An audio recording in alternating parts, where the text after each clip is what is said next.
Undersea Mystery Club. Problem at the Playground. Part 1 of 3 by Courtney Carbone. Illustrated by Melanie Demmer. Chapter 1. It was an exciting day in Aquamarina. A new playground was opening, and sea creatures from near and far had come to take part in the fun. Violet swam up and down, trying to see past the huge crowd of people. "Can you see what's happening?" she asked her best friend Wally.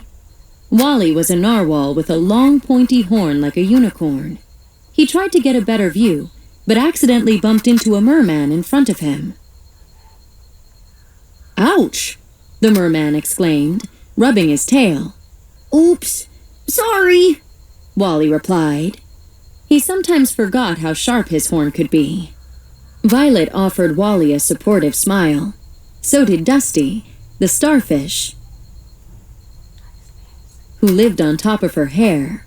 "Let's go this way," Violet said, taking Wally's flipper. The friends pushed through the crowd, weaving and dodging past merpeople, crustaceans, and fish of all kinds. Finally, they made their way to the front, where a giant green ribbon blocked off the playground entrance. The ceremony was about to begin. Chapter 2. Violet's mother, the mayor of Aquamarina, stood front and center. "Welcome, one and all, to Aquamarina's newest playground," Mayor Vespera announced. "It's now time for the playground's engineer, Ms. Rivet Rogers, to cut the ribbon and open the park."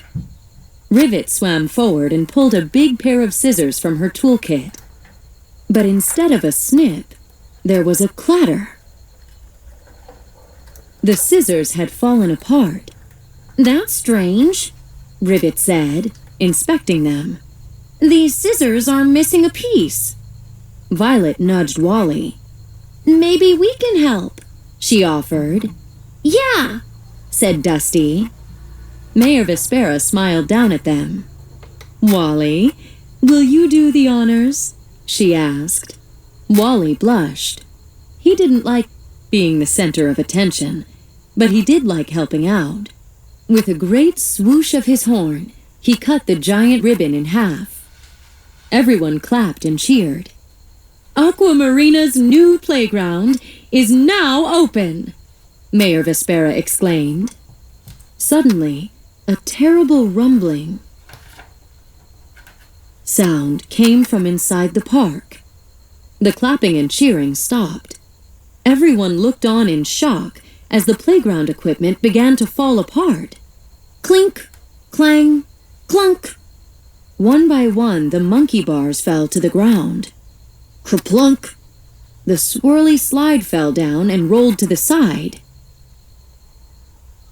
Crash! The jungle gym completely collapsed. Violet rubbed her eyes. She couldn't believe what she was seeing.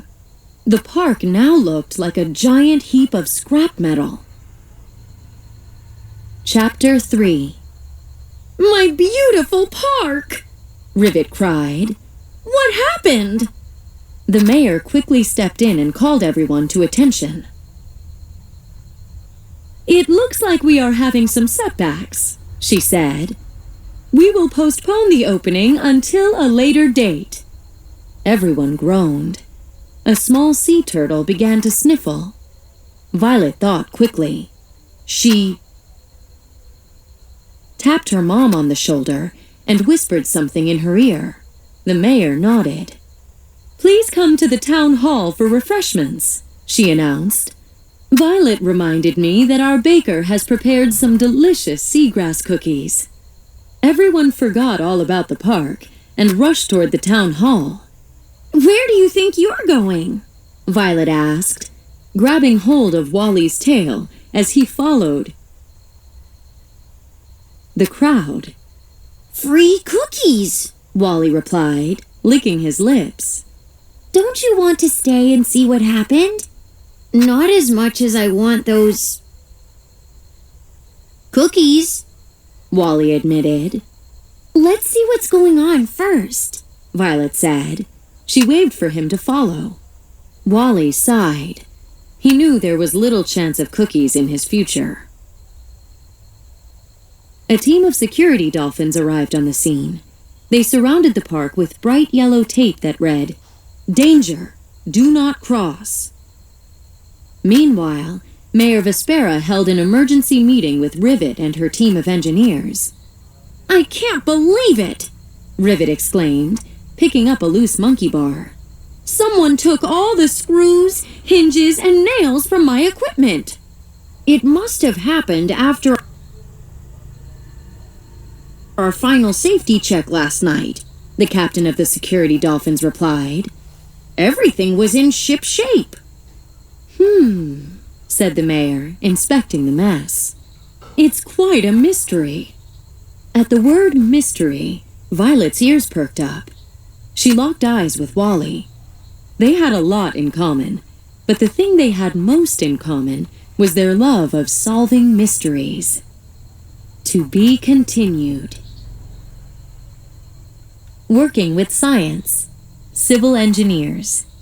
An engineer is someone who designs, invents, and constructs things, like machines and buildings, to make our lives safer and easier. They invent robots, work on new medicines, create computer software, and even build spaceships.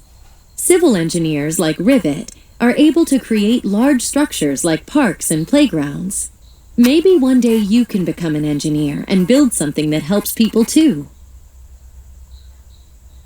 What caused the problem at the playground? Find out in part 2 of 3. Available now.